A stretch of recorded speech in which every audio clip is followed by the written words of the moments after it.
जो नदियों की जो रेत होती थी उससे सोना निकाला जाता था और वो महाराजा को टैक्स के रूप में दिया जाता था। एक ऑस्ट्रेलियन फर्म ने कहा, इसने कहा यहां बहुत बड़े प्रचुर सोने के भंडार हैं, संगमरमर है, एमरल्ड है, माइका है, मतलब आप देख सकते हैं इसमें एग्रीकल्चरल का भी पोटेंशियल है और टूरिज्म और हाइड्रो पावर का मैं पहले ही आपको बता चुका हूं बहुत है। उसके बावजूद स्थिति ऐसी है कि आज भी लोगों को तारों में, ये एक महिला है आप देख सकते हैं बच्चे को लेकर 2 तारों में नदी को क्रॉस कर रही है। 2 मैंने तस्वीरें आपको दिखाई हैं। ये 3 दिन पहले के किस्सा है।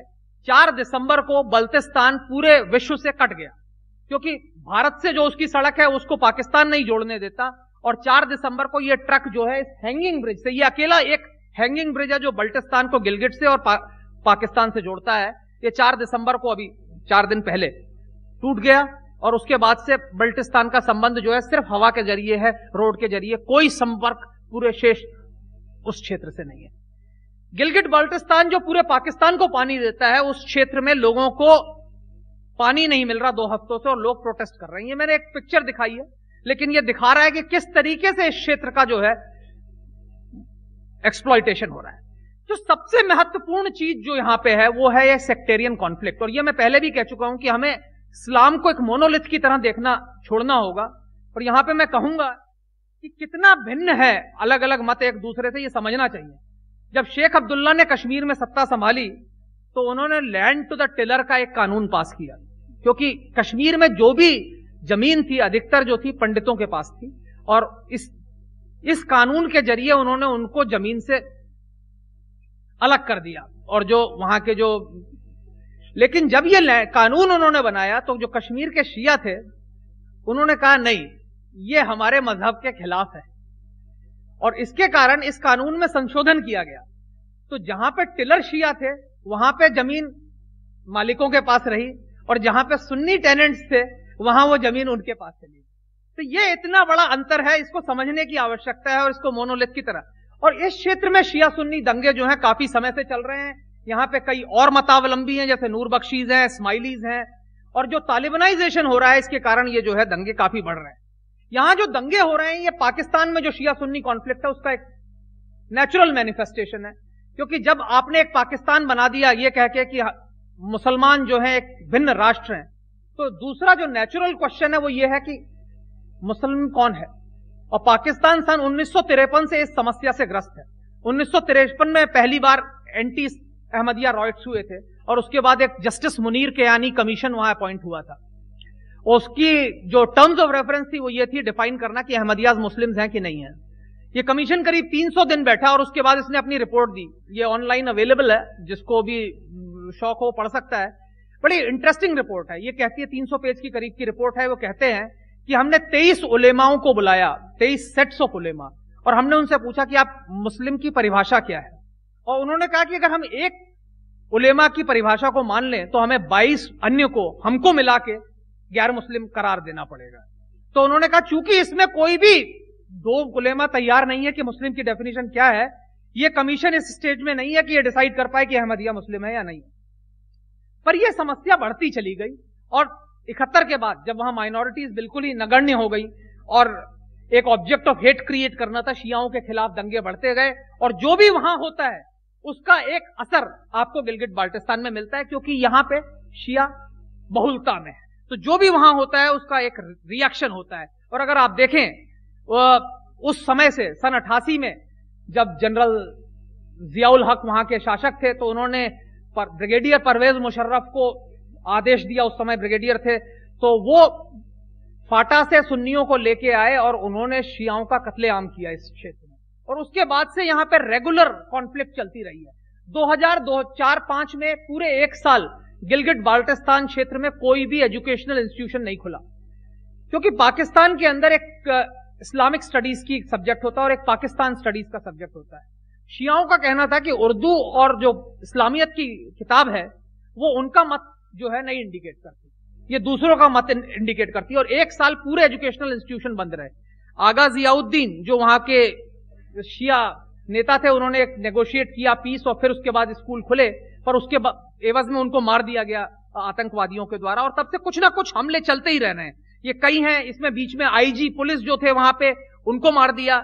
एक महत्वपूर्ण जो चीज हुई वो पिछले साल हुई जब नंगा पर्वत, जो कि विश्व की 10 बड़ी चोटियों में से एक है, उसके बेस कैंप में 4200 मीटर की ऊंचाई पर, मैं ये ऊंचाई इसलिए बता रहा हूं कि 4200 मीटर पे आप अगर जाना चाहें तो आप जा नहीं सकते, आपको एक्लेमेटाइज करना पड़ता है, क्योंकि अगर आप 4200 मीटर पे चले जाएंगे तो आप सांस फूल जाएगी, आपको हाइपोक्सीमिया हो सकता है, आपके लिए जानलेवा।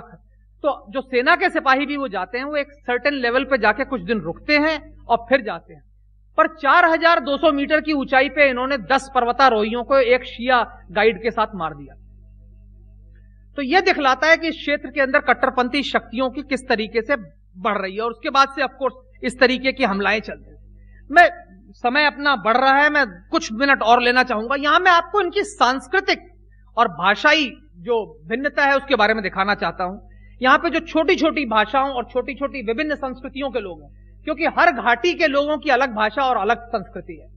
ये गिलगिट बुद्धा जिनकी मैंने बात की थी, भगवान बुद्ध की जो मूर्ति गिलगिट के बाहर है, और यहां पे जो भाषाएं बोली जाती हैं वो पर्शियन से नहीं मिलती, और जैसे जैसे कट्टरपंथी शक्तियां यहां पे अपना प्रभाव बढ़ा रही हैं, यहां का जो प्री इस्लामिक संस्कृति है वो लुप्त होती जा रही है।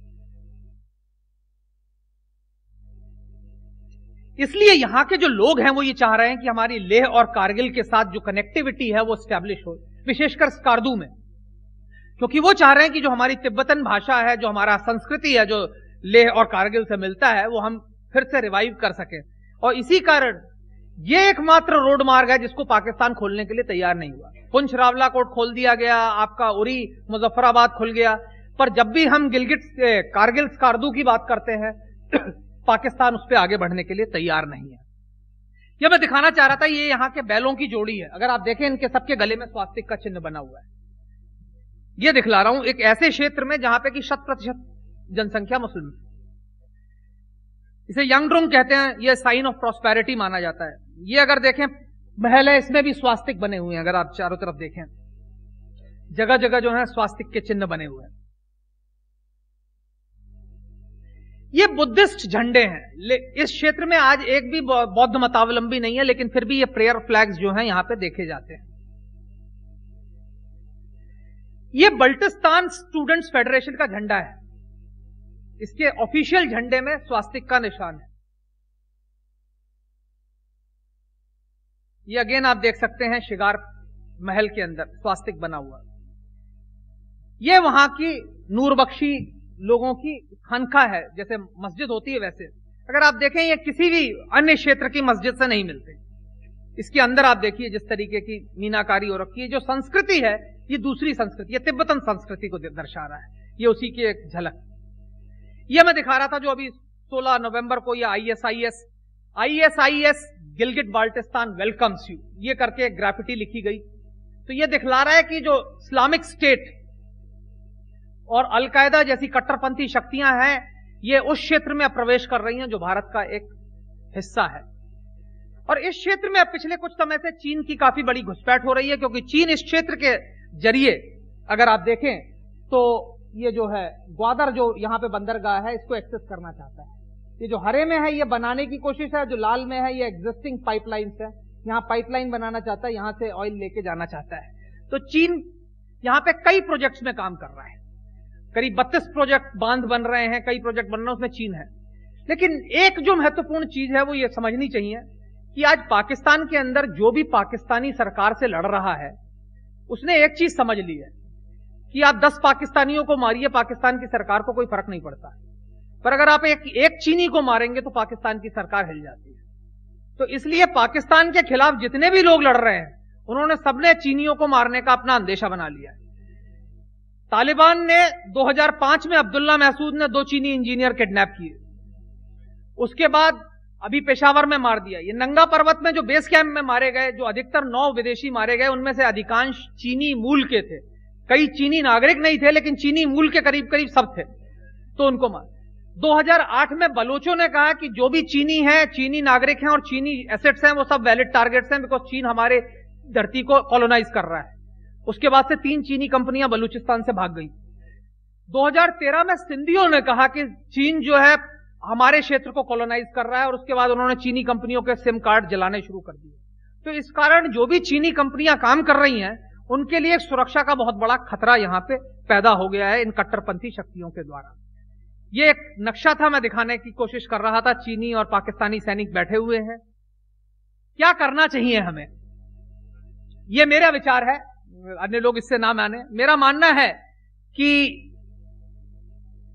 हमें इस्लाम को समझना चाहिए और जो भिन्न भिन्न मतावलंबियों के बीच में जो मतभेद हैं उसका कुछ फायदा उठाना चाहिए। गिलगित बाल्टिस्तान की जो जनसंख्या असंतुष्ट है उसका फायदा हमारे यहां उन संस्कृतियों को जो वहां पे व्याप्त है उनको पढ़ने के लिए सेंटर्स बनाने की आवश्यकता है। जैसे मैंने कहा, शीना भाषी लोग हैं, हमारे यहां भी हैं। शीना भाषा लुप्त होती चली जा रही है, उसको स्टडी करने के लिए, उसकी संस्कृति को पढ़ाने के लिए कोई बनाना चाहिए। कारगिल स्कार्दू रोड को खोलने की कोशिश करनी चाहिए। जो पाकिस्तान विरोधी संगठन है उनका समर्थन करना चाहिए। और जो ऐसे प्रोजेक्ट हैं जो भाषा डैम जैसे, जो कि हमारी धरती को जलमग्न कर देंगे और पाकिस्तान को बिजली देंगे, उनका विरोध करना चाहिए। और जो एशियन डेवलपमेंट बैंक है या वर्ल्ड बैंक है, वहां से कोशिश करनी चाहिए कि इनको फंडिंग ना मिले। क्योंकि पीछे कुछ ऐसा हुआ कि जब 2 बार पाकिस्तान की फंडिंग का इशू आया तो भारतीय प्रतिनिधि मिसिंग थे। क्यों हुआ, जानबूझ के किया गया, क्या कारण था इसके पीछे? अभी वर्ल्ड बैंक ने फिर कहना शुरू किया है कि हम भाषा डैम को देंगे। बीच में वर्ल्ड बैंक ने कहा था आप भारत से नो ऑब्जेक्शन सर्टिफिकेट लाइए तभी हम देंगे आपको पैसा, लेकिन अब फिर कुछ इसके बारे में, तो इसके ऊपर कुछ ध्यान देने की जरूरत है। ऑल इंडिया रेडियो और दूरदर्शन से शीना और बल्ती भाषा में मेरे ख्याल से कार्यक्रम होने चाहिए प्रसारित, जिससे कि हमारी जो जनसंख्या, हमारे जो लोग हैं, जो संवैधानिक रूप से हमारे लोग हैं, जो सफर कर रहे हैं, उनको और तो और इन क्षेत्र के लोगों के लिए जम्मू कश्मीर विधानसभा में सीटें रिजर्व है, उनके लिए कुछ होना चाहिए, उनके लिए चुनाव होने चाहिए। अगर वो लोग वहां पे चुनाव नहीं करा सकते तो जो वहां से विस्थापित लोग हैं उनको चुनाव लड़ने का अधिकार देना चाहिए। जहां तक मीरपुर मुजफ्फराबाद का स्टेटस है, मेरे ख्याल से अभी हमें इंतजार करना चाहिए, मौका मिलेगा। वहां कैंप्स हैं, जब भी कोई हमला होता है कैंप्स पे कुछ हमें वो करना चाहिए। वहां पे भी कुछ ऐसे संगठन आ रहे हैं जो इसके बात कर रहे हैं। इसके साथ मैं खत्म करना चाहूंगा और अंत में फिर से दुष्यंत कुमार का ही एक शेर कहना चाहूंगा। वक्त रक्त वर्षों से नसों में खौलता है, आप कहते हैं क्षणिक उत्तेजना है। तो इस जो वर्षों से जो नसों में हमारा रक्त खौल रहा है, इस आधिपत्य के खिलाफ, उसके खिलाफ हमें आवाज उठाने की जरूरत है। धन्यवाद। धन्यवाद आलोक जी। मुझे लगता है कि सभी उपस्थित इस सभागार के लोगों के ध्यान में कई नई चीजें भी आई होंगी और सारा परिप्रेक्ष्य और किस स्तर तक जाकर हमें इस प्रश्न का हल ढूंढना है ये ध्यान में आया होगा। जम्मू कश्मीर के उन हिस्सों जिन पर चीन और पाकिस्तान का कब्जा है उनके बारे में आलोक जी ने विस्तार से जानकारी दी। कुछ प्रश्न हमारे मन में आए होंगे तो इस सत्र के अंत में हम उनसे पूछ सकेंगे, लेकिन इसके अलावा भी चीन और पाकिस्तान छोड़कर भी दुनिया में अनेक षड्यंत्र ऐसे चले हैं जिन्होंने जम्मू कश्मीर के प्रश्न को उलझाया है। तो हम अपनी बात को पूरा तभी मानेंगे जब बाकी सारे पक्ष भी हमारे ध्यान में आ जाएं, संक्षेप में ही सही, लेकिन आज हम एक पूरी जानकारी, मुकम्मल जानकारी लेकर यहाँ से निकलें। इसके लिए मैं आह्वान करता हूँ श्री जवाहरलाल जी कौल का। चीन की गतिविधियां और साथ में अंतर्राष्ट्रीय षड्यंत्र जो यूरोप और अमेरिका में रचे गए भारत को लेकर, खासतौर से जम्मू कश्मीर को लेकर, उन पर थोड़ा प्रकाश डालें। और साथ में ये उनका परिचय हालांकि कराया गया है, लेकिन मैं ये उनके परिचय में जोड़ना चाहता हूं कि जम्मू कश्मीर अध्ययन केंद्र श्री जवाहरलाल जी कौल के नेतृत्व में पूरा काम कर रहा है। आप हमारे अध्यक्ष हैं और साथ में उनका व्यक्तित्व ऐसा भी है, हम सबने बड़ी गहनता से समझा है पूरे चित्र को, गिलगित बल्तिस्तान, उस स्कर्दू, मुजफ्फराबाद सब हमने समझा। हमारे बीच में ऐसा व्यक्तित्व है जिसका जन्म स्कर्दू में हुआ, जिसकी शिक्षा दीक्षा मुजफ्फराबाद में हुई, जिनका श्रीनगर में घर है और हमारा मार्गदर्शन करते हैं। मैं कौल साहब को निमंत्रण कर रहा हूं कि अपनी बात करें। आशुतोष जी और बंसल जी और इस सभागार में बैठे विद्वज्जन,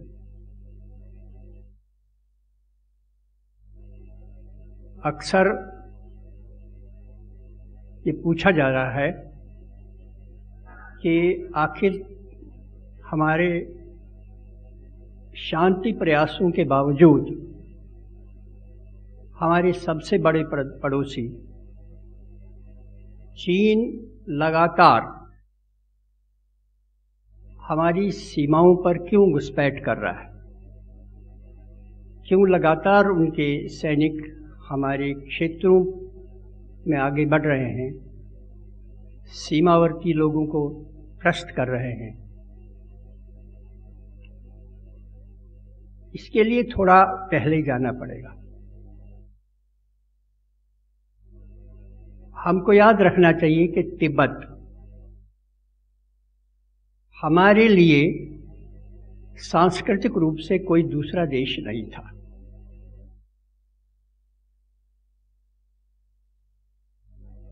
तिब्बत के साथ राजनीतिक संबंध कैसे भी कभी रहे हों, सरकारें यहां या वहां किसी की भी रही हों, जनता के स्तर पर तिब्बत को वो अपना ही देश मानते थे।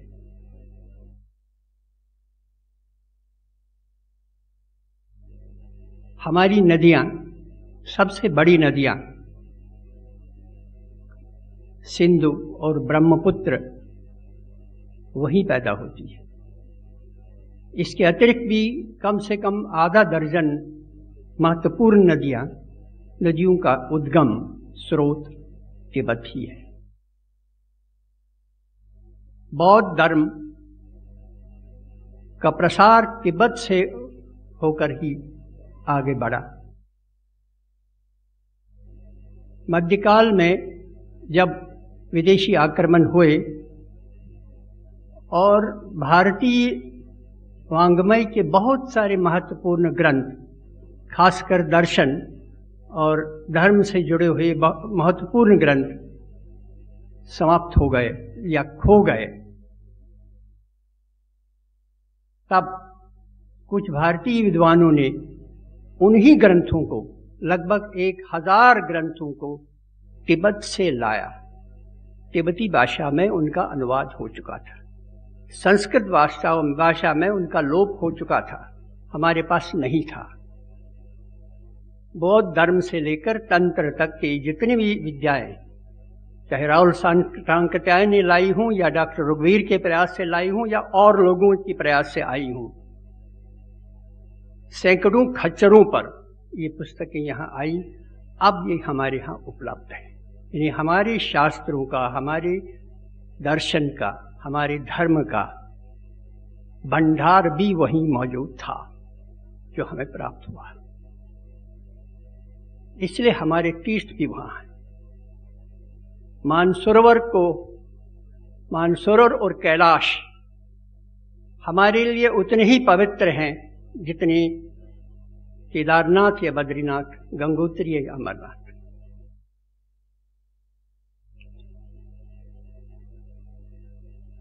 तिब्बतियों के पास भाषा तो थी लेकिन लिपि नहीं थी।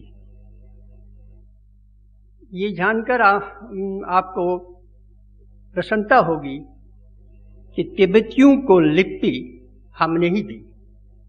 कश्मीर की शारदा लिपि के आधार पर कुछ विद्वान यहां से तिब्बत गए, उसी का परिवर्तित रूप तिब्बती लिपि है। यानी शारदा से ही और हमारे देश में गुरुमुखी का विकास हुआ और तिब्बत में तिब्बती का विकास हुआ।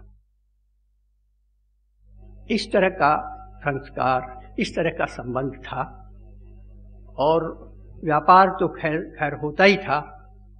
तिब्बती व्यापारियों को हमारे देश के सीमावर्ती इलाकों में मित्र कहा जाता था। कोई व्यापारी आता था तो मित्र के नाम से ही रोहित होता था। क्योंकि एक ही सिक्का नहीं था, इसलिए सब लेन देन अगले साल के लिए केवल लिखित रूप में होता था। उधार माल कुछ बचा रहा वहीं रहता था, उसका हिसाब भी, उसके लिए भी भाषा अलग थी। तो एक नई भाषा सीमावर्ती लोगों ने की, खासकर गढ़वाल कुमाऊं के क्षेत्र में उसे मारछा कहते हैं। मारछा दरअसल तिब्बती जाति है एक। उसके आधार पर मारछा व्यापारी थे, तो मारछा में कुछ खड़ी बोली के शब्द हैं ज्यादातर खड़ी बोली के शब्द हैं, कुछ गढ़वाली के हैं, और जो शब्द उस वक्त के प्रचलित सरकारी भाषा में थे वो अंग्रेजी के भी थोड़े डाल दिए गए। तो इस तरह ये संपर्क की और विनिमय की भाषा थी और विश्वास पर सब व्यापार होता था।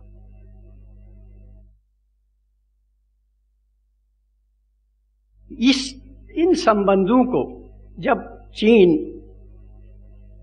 2-3 सदी पहले उसे महसूस होने लगा कि उसे तिब्बत की जरूरत है, चीन को अगर विकास करना है, मतलब विस्तार करना है, दुनिया के और देशों में अपना एक वर्चस्व पैदा करना है, तो तिब्बत के बिना संभव नहीं है। तिब्बत उसे दक्षिण की ओर और पश्चिम की ओर रास्ता देता था, बल्कि तिब्बत के कारण ही वो अक्साई चिन और इस तरह के जिनजियांग जैसे प्रांतों को अपने कब्जे में रख सकता था। वो मध्य एशिया, ये सेंट्रल एशिया के देशों में जा सकता था और उससे आगे भी। इसलिए तिब्बत की उसे जरूरत थी। लेकिन तिब्बत पर वर्चस्व तभी स्थापित किया जा सकता था जबकि उसकी संस्कृति को दबा दिया जाए, उसको सांस्कृतिक रूप से पराजित किया जाए या दमित किया जाए। दलाई लामा का निष्कासन जो हमने आजाद भारत के बाद देखा, वो पहला निष्कासन नहीं था। इससे 3 पीढ़ी पहले के दलाई लामा को भी तिब्बत से भागना पड़ा था, वो भी भारत की शरण में आए थे और कई और दलाई लामा भी इसका शिकार हुए थे। ये सिलसिला आजादी के बहुत पहले से शुरू हो चुका था कि तिब्बत की सांस्कृतिक पहचान समाप्त कर दी जाए, उसमें हान चीनियों का वर्चस्व हो, वहां उनकी आबादी बढ़ाई जाए और तिब्बत का पूरी तरह से चीनीकरण हो, उसका विलय हो, पूरी तरह से जबरदस्ती बलात् विलय हो।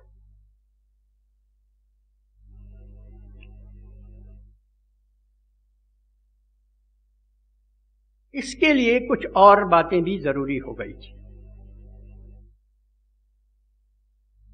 तिब्बत और भारत के बीच वो अलग राज्य था, अलग देश था, हमारा अलग देश था, लेकिन दोनों के बीच में कोई निश्चित सीमा नहीं थी। घाटियां एक दूसरे के देशों में आकर मिल जाती थीं। पहाड़ी की चोटी पर तिब्बत था और नीचे भारत था। नदी घाटियों के एक किनारे पर तिब्बत था, दूसरे किनारे पर भारत था, क्योंकि सांस्कृतिक पहचान भौगोलिक पहचान को स्वीकार नहीं करती।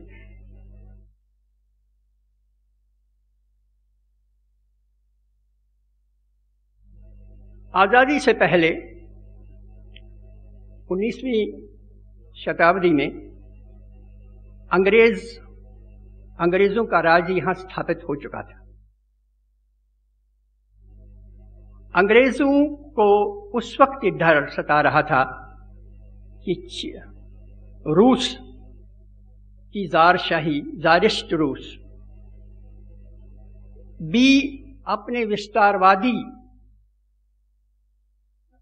इरादों को पूरा करने के लिए हिंदुस्तान पर आक्रमण कर सकता है।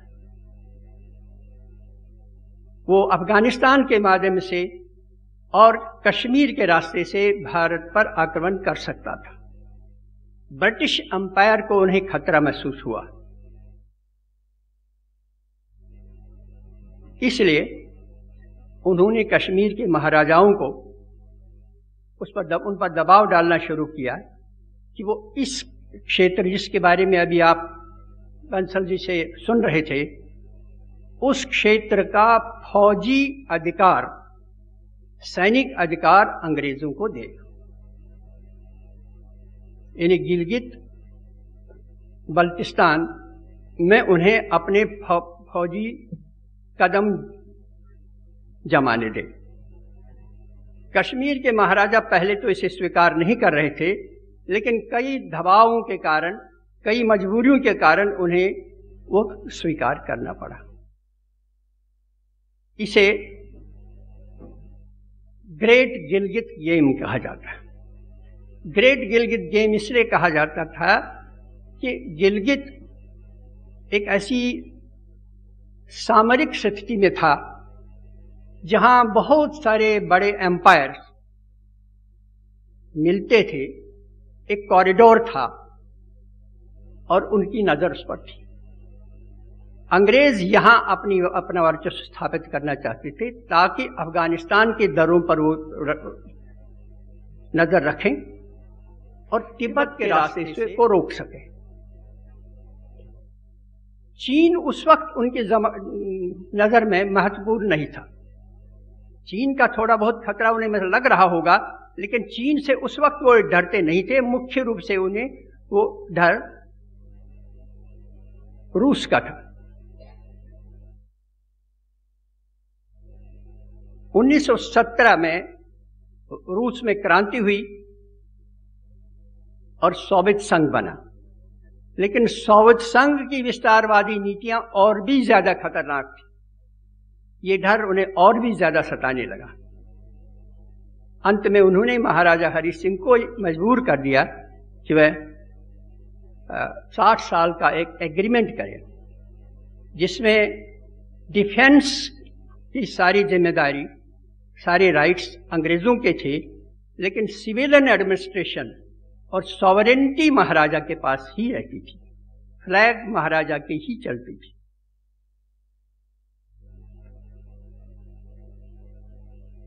गिलगित एजेंसी थी तो छोटी, पूरे गिलगित पर भी उसका एरिया नहीं था, लेकिन अंग्रेज वहीं तक नहीं रहे, क्योंकि एक चौकी थी। इसलिए चारों ओर उन जितने भी जम्मू कश्मीर के साथ जुड़े हुए रजवाड़े थे, 6-7 रजवाड़े थे, उन पर उनकी नजर पड़ रहती थी।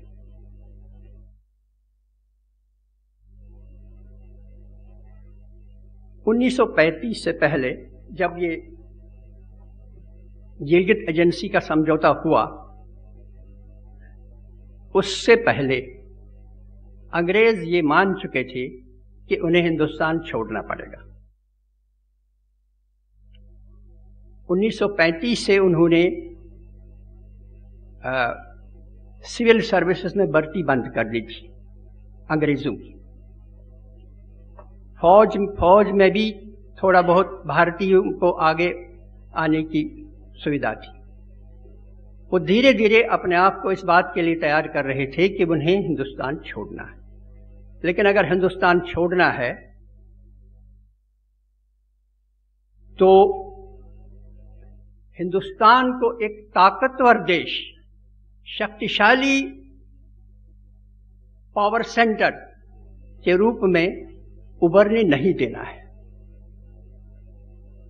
ये इस बात दिमाग में ब्रिटिश शासकों को थी और इसमें सहमति लेबर और कंजर्वेटिव दोनों पार्टियों की थी।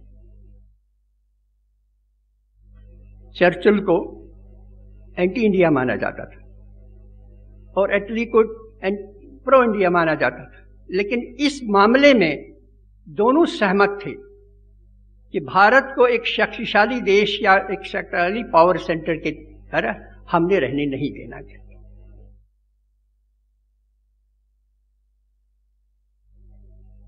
इसी दौरान चीन के साथ उन्होंने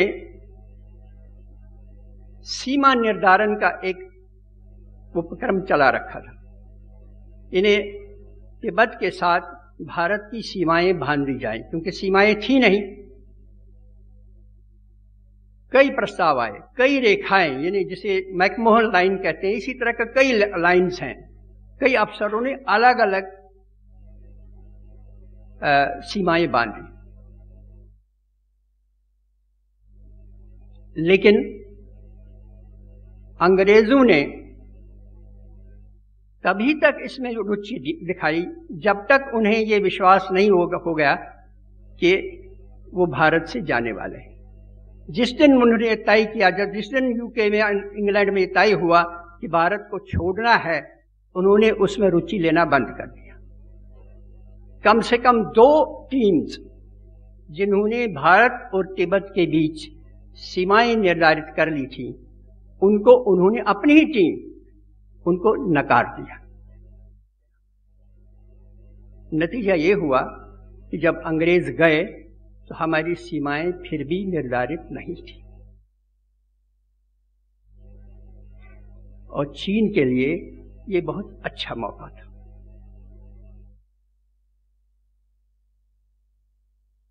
तिब्बत को सांस्कृतिक रूप से नष्ट करने के साथ साथ चीन ने एक महत्वपूर्ण कार्रवाई शुरू कर दी। झो घाटियां तिब्बत में मान्य रूप से शुरू होती थी, लेकिन आगे जाकर हमारे हिसाब से हमारी क्षेत्र में पहुंच जाती थी,